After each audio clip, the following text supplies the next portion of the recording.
Bernard Lugan, c'est notre Monsieur Afrique, hein, pas comme Jacques Faucard, le Monsieur Afrique du gaullisme.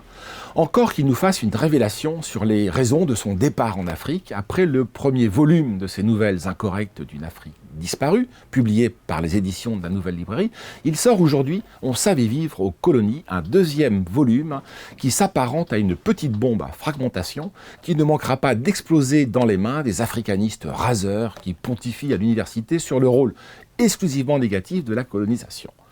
On savait vivre aux colonies donc. Une autofiction, s'il vous plaît. Bernard Lugan sursautera sûrement à l'énoncé de ce nom, mais ceux qui le connaissent le reconnaîtront sans peine sous les traits de son narrateur, Henri Nérac, mousquetaire du roi parti aux Afriques.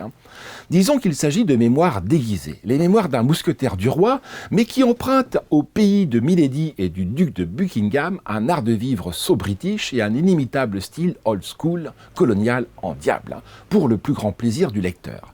Bernard Lugan, ravi de vous retrouver pour ce nouvel Orage de papier. Bonjour François. Nous vous recevons une nouvelle fois dans Orage de papier. Vous avez 4 livres à la Nouvelle Librairie, c'est notre carré d'as. Et le dernier livre, c'est le tome 2 de vos aventures incorrectes en Afrique, On savait vivre aux colonies. Avec un pareil titre, Bernard, vous allez vous faire des amis parmi les africanistes repentants et flagellants, on va dire Lugan paternaliste, Lugan colonialiste, pourquoi pas esclavagiste. Pourquoi ce titre, On savait vivre aux colonies ? Tout simplement parce que les colonies furent, à une certaine époque, le grand terrain de jeu de l'homme blanc qui avait un peu le goût de l'aventure. Et je pense que j'ai vécu les derniers spasmes de cette époque dans des pays qui étaient déjà indépendants, mais dans lesquels les grandes constantes de la période coloniale demeuraient. Et j'ai eu la chance d'avoir ces derniers embruns, ces dernières effluves, et ces derniers spasmes qui ont ensuite totalement disparu, qui a sombré dans le wokisme, le politiquement correct et la guimauve. Tiers-mondiste, charitabiliste, misérabiliste, immigrationniste, tout ce que vous voulez.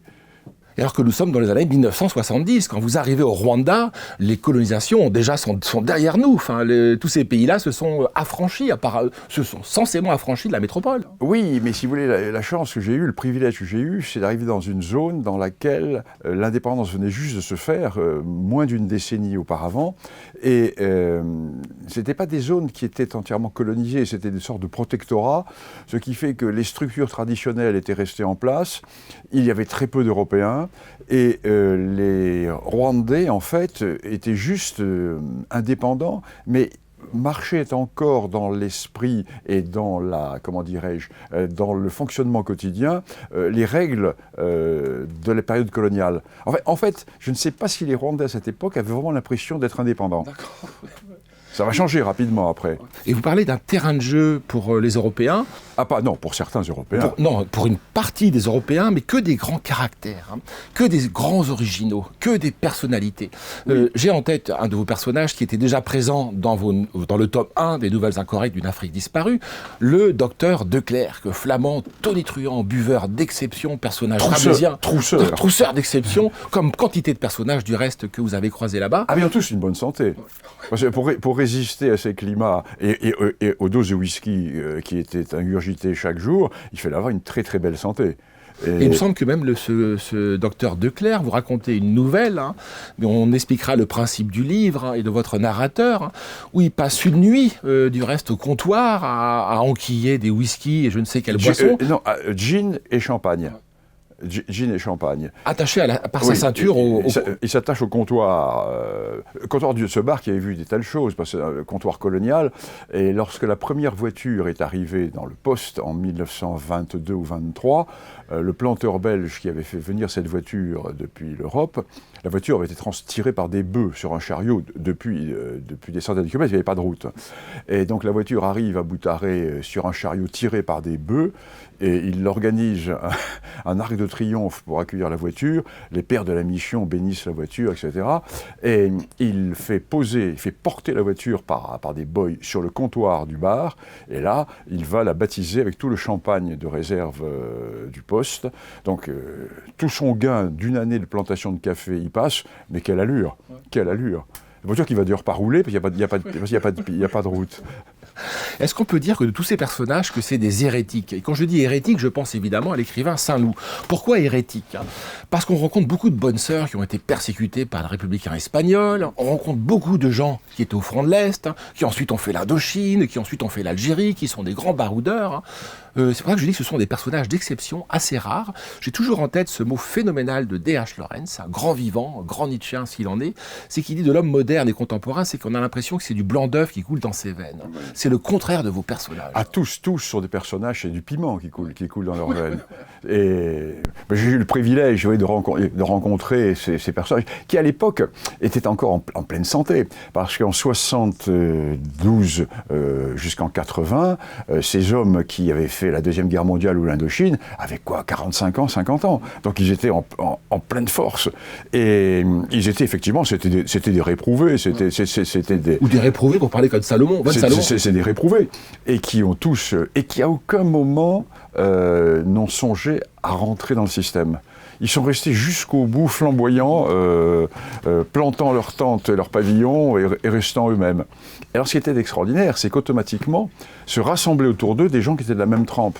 Bon, en arrivant, je me suis senti très très proche d'eux et eux m'ont accepté aussi. Ils n'acceptaient pas tout le monde. Hein. Et donc il y avait une petite phalange que j'ai retrouvée, mais partout, hein. Pas seulement au Rwanda. J'ai retrouvé cette phalange en Afrique du Sud, j'ai retrouvé cette phalange en Tanzanie, j'ai retrouvé cette phalange dans des pays en Afrique de l'Ouest, beaucoup moins. La colonisation française a castré tout ça. Il n'y avait pas l'élégance de vie. Il y a eu, mais jusqu'aux années 50. Après, comment dirais-je, le triomphe de l'esprit instituteur a tout transformé. Tandis que dans l'Afrique orientale, belge et anglaise, c'était pas les instituteurs, c'était l'esprit des aristocrates. Ça n'avait rien à voir. Et vous l'avez dit, des réprouvés, des hérétiques. Du reste, il y a une de vos nouvelles hein, qui se passe à Pretoria, où à Pretoria, il y a une cantine avec le banc et l'arrière-banc. Ah oui.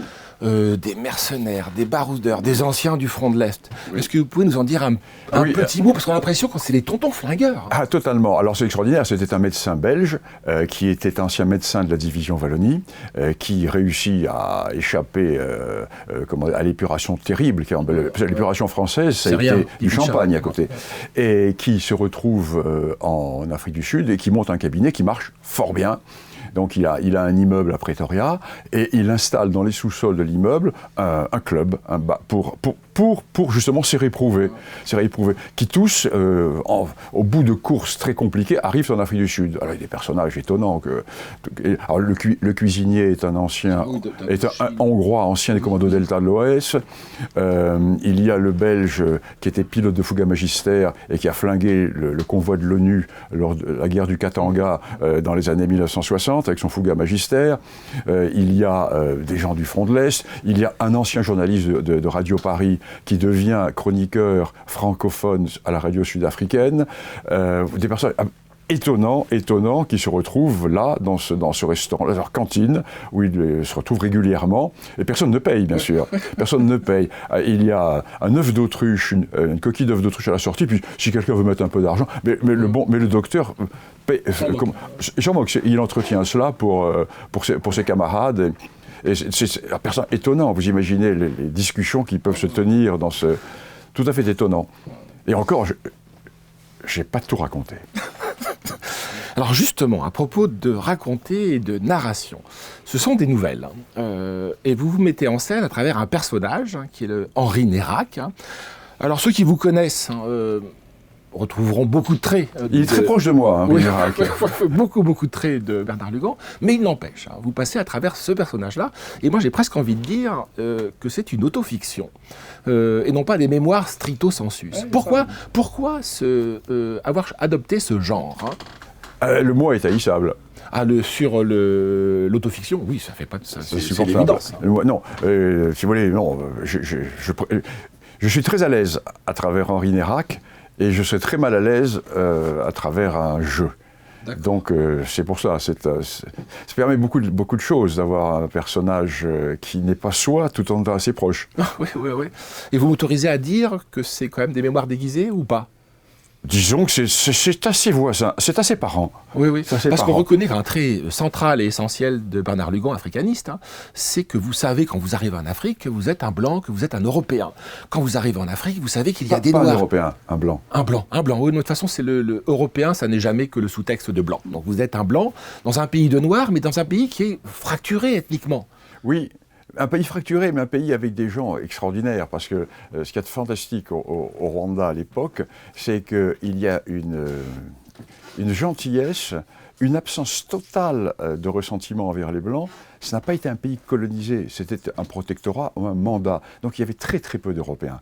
Ce qui fait que les Rwandais connaissaient qui, les Européens? Les missionnaires, pères blancs, qui étaient typés épatants, et peut-être quelques dizaines de fonctionnaires belges et une poignée de colons. Il n'y avait pas une colonisation de peuplement avec un peuplement blanc qui était à côté d'un peuplement noir. Non. Ça fait que pour eux, le blanc était quelqu'un qui était là pour les aider, pour les encadrer, éventuellement pour les commander, mais pas du tout avec le côté de ressentiment que l'on peut avoir dans une colonie au sens colonial, avec un peuplement. Et là, c'était extraordinaire. C'est le privilège d'arriver dans un pays qui est un ancien mandat ou un ancien protectorat, et non pas une colonie, un petit peu, si vous voulez, la différence que vous pouviez avoir en Algérie et au Maroc. C'est pas la même chose. C'est pas la même chose. Il y a la profondeur historique pour le Maroc, oui, mais dans l'histoire. Oui, bien sûr. Et puis mais même chose pour le Rwanda. Là, nous sommes dans des vieux États. Nous sommes dans des vieux États. D'ailleurs, c'est une raison pour laquelle c'est un protectorat et pas une colonie.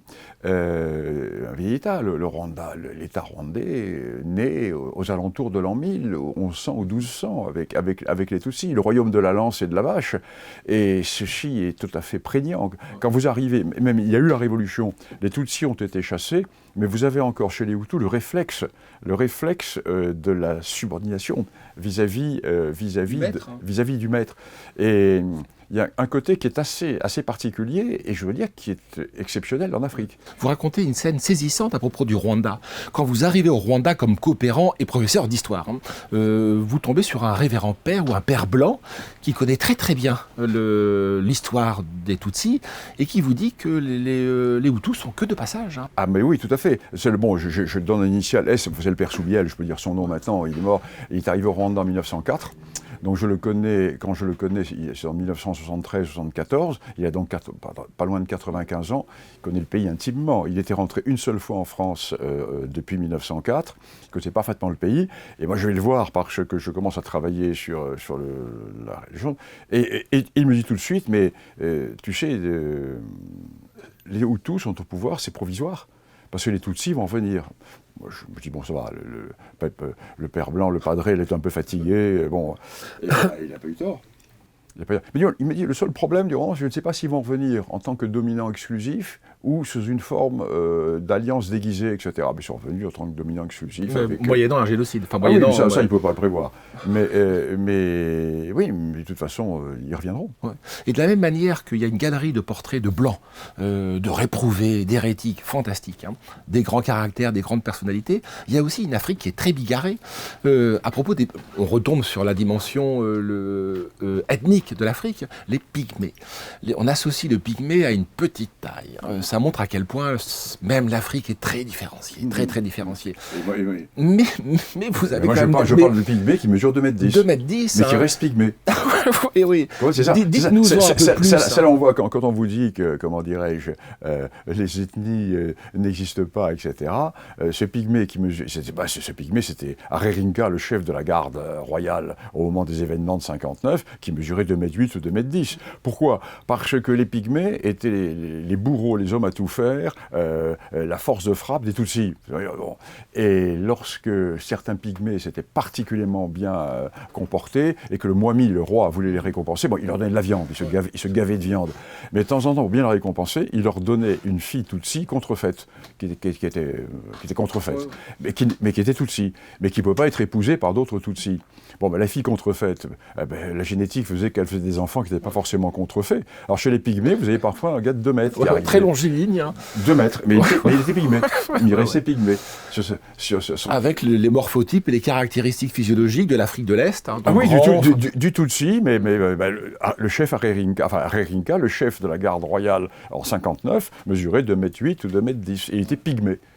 Alors quand on vous dit, quand les crétins africanistes français vous disent il suffisait un Hutu d'être riche pour devenir Tutsi, bon bah là vous voyez, un pygmée qui mesure 2 mètres ne devient pas Tutsi, il reste pygmée. Non, puis il y a une barrière des espèces. Hein. Oui. Vous savez, en biologie, il y a une barrière des espèces, il ne veut pas l'admettre, mais il y en a également une. Maintenant, c'est ainsi. Oh, vous évoquiez je ne veux pas dire de bêtises, Bernard Lugan, le titre de votre thèse. Hein. Oui, ma thèse, entre les servitudes de la... Enfin, une de mes thèses, mon doctorat d'État, entre les servitudes de la houe et les sortilèges de la vache, le monde rural dans l'ancien Rwanda, 4 tomes, 2000 pages.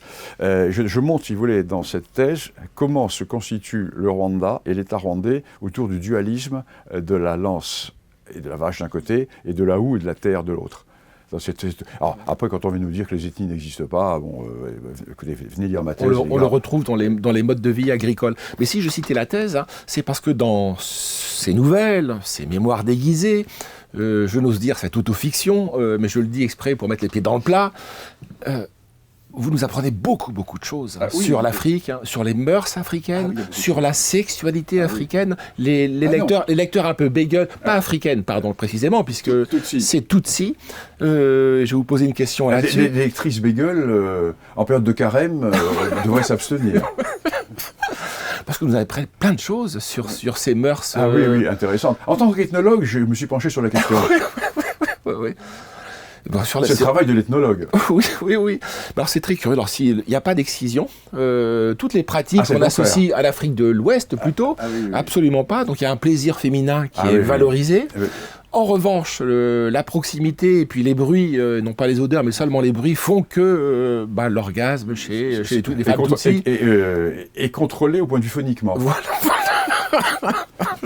Je serais mieux, on ne peut pas mieux le dire. Hein. Oui, parlez-nous un tout petit peu de ça. Écoutez, c'est un peu délicat. Non, parce que vous rentrez vraiment dans à la fois comme un nouvelliste drôlatique et un ethnographe. Oui. Je raconte une pratique qui est très très connue dans ces régions, ce qu'on appelle le gukuna, n'est-ce pas, l'étirement des petites lèvres. Donc on est vraiment aux antipodes de l'excision. Oui, complètement. L'étirement des petites lèvres qui permet de décupler le plaisir sexuel chez la femme et qui est également une mesure abortive, parce que ça va permettre, si vous voulez, à l'homme, de s'épanouir, mais pas forcément à l'intérieur du vagin. Donc, et parce que les Tutsis contrôlaient leur naissance. Et puis également le développement du clitoris, qui est... il fallait avoir...